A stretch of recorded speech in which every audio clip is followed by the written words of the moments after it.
Northwestern University appears to have violated a federal law called the Clery Act by not publishing police reports from students who say they were assaulted, battered, stolen from, or witnessed crimes committed by anti-Israel protesters that were illegally occupying their campuses. An obvious attempt by the university to present a false narrative of campus safety with lower crime rates and fewer crimes reported. But make no mistake, my friends, these protests are anything but peaceful. Here with me to discuss the details is investigative reporter and radio host Tony Kinnett. Tony, nice to see you here. Are you the one that broke this story in the first place? Because this is a big deal. All right, well, congratulations to you. This is important because you told me a bit to bring me up to speed in the break. The fact of the matter is you can't just ignore crimes, not the university police. You can't just sweep it under the rug, as it were, right? Right. There was a major scandal in 1990 in a Pennsylvania university. A girl was raped and killed tragically, and then Lehigh University tried to cover it up. And so Congress passed a very special law which says that universities, whether public or private, cannot order their police not to report crimes or to misrepresent the crime that was committed, to fudge on the statistics. So that's a cannot with a capital C. You cannot do this. You cannot hide the facts. You have to be honest with your students about the actual safety of being on campus, is what you're telling me. In fact, it's such an important law that there are annual, if not semesterly, trainings that university staff go through on, I would say, dozens, if not hundreds of universities around this country. So every single staff member at a university knows you do not violate the Clery Act. Very, very important. I have this sneaking suspicion, Tony, that Northwestern may have been caught with their hand in the cookie jar, as it were. But something tells me Northwestern's not the only university that shaded the truth. I mean, we saw what happened at Portland State, at Columbia, at Northwestern, at a host of other places. And something tells me that maybe the stand-down orders were given for a reason, so they didn't have to have as many stats on crimes being committed. If you just tell the police to back off for a month, which they did in some places, then the crime stats don't look too bad, right? And it's a situation that we see in education across the country, and we see this in inner city schools in the K through 12 system, in which kids are beating each other senseless every day.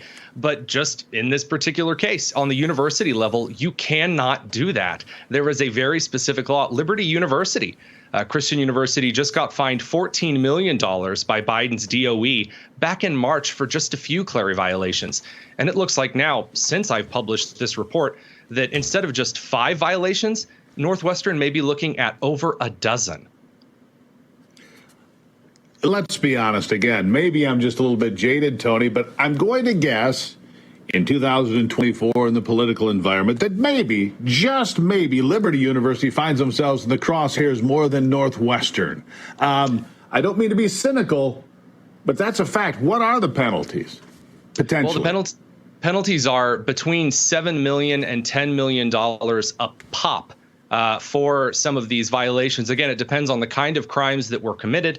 As far as Northwestern is concerned, though, they had students blatantly begging campus officers to retrieve stolen property that a guy was holding and mocking them with outside of his encampment tent less than 15 yards away. And Deputy Chief Eric Chin of the Northwestern Campus Police just kind of looked at him stupidly.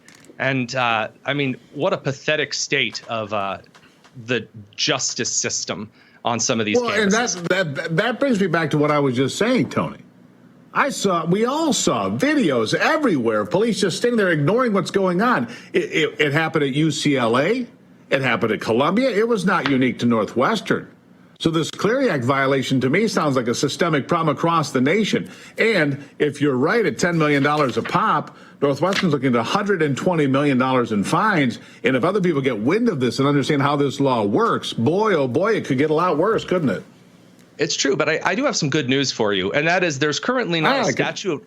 Yeah, couldn't we all? There's currently not a statute of limitations on this particular act, which means that, let's say, another administration was in control next year. these university presidents could be fully investigated by let's say, a Republican-controlled Department of Education. And these heavy fines could be levied at these universities for, again, allowing anti-Semitic acts at the expense of federal law and student safety. Wow. A great story, Tony. Please keep on top of it and let us know how this progresses. And I do want to know this before you go. What is the process now? Northwestern, you've obviously uncovered these violations. What happens next? Well, the House committee would have to recommend the Department of Education or the Department of Justice, really either or, start an official investigation.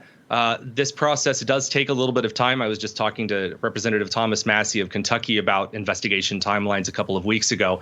So there is a bit of a delay on this. But again, I think that's a good thing, because what administration is eventually in charge of the investigation will likely determine the outcome, as you said, whether it's Liberty University in the crosshairs or perhaps a university putting Jewish students at risk.